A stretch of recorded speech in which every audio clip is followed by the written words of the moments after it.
Selamat siang Indonesia. Anda menyaksikan seputar Bali terkini pukul 11 WITA bersama saya Agus Jagetraya.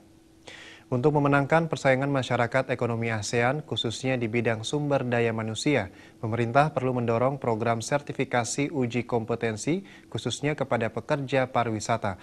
Menurut Ketua Pengurus Cabang Federasi Serikat Pekerja Pariwisata Kabupaten Badung, Putu Satyawira Marhaendra, sertifikasi kompetensi sangat penting sebagai syarat kompetensi sesuai bidang keahliannya.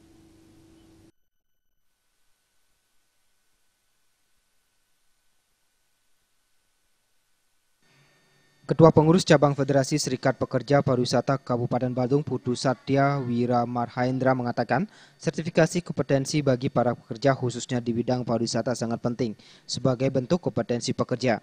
Jika pekerja memiliki sertifikat tersebut, tentunya upah yang akan dibayarkan oleh pengusaha tidak hanya berdasarkan upah minimum, tetapi dikaitkan dengan masa kerja dan pemberlakuan kompetensi yang dimiliki setiap pekerja.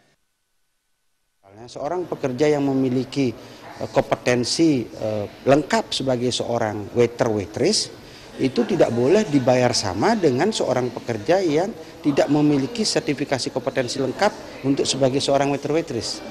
Ya, sehingga kedepannya para pekerja tidak akan lagi bingung untuk menentukan masa depannya. Katakanlah saya memiliki kompetensi sekian, perusahaan mau bayar saya berapa?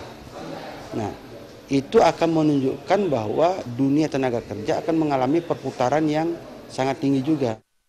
Pemerintah perlu mendorong program sertifikasi uji kompetensi sehingga seluruh pekerja pariwisata memiliki kompetensi di bidangnya. Untuk di Kabupaten Badung, uji kompetensi pekerja telah mendapat dukungan penuh pemerintah. Sedikitnya 400 orang telah disertifikasi melalui APBD Badung dan rencana ke depan melalui APBD Perubahan akan disertifikasi lagi 400 orang pekerja pariwisata. Perawidya dan Gung Krisna, Bali TV. Pemirsa, demikian seputar Bali terkini kali ini. Terima kasih atas perhatian Anda. Selamat siang Indonesia.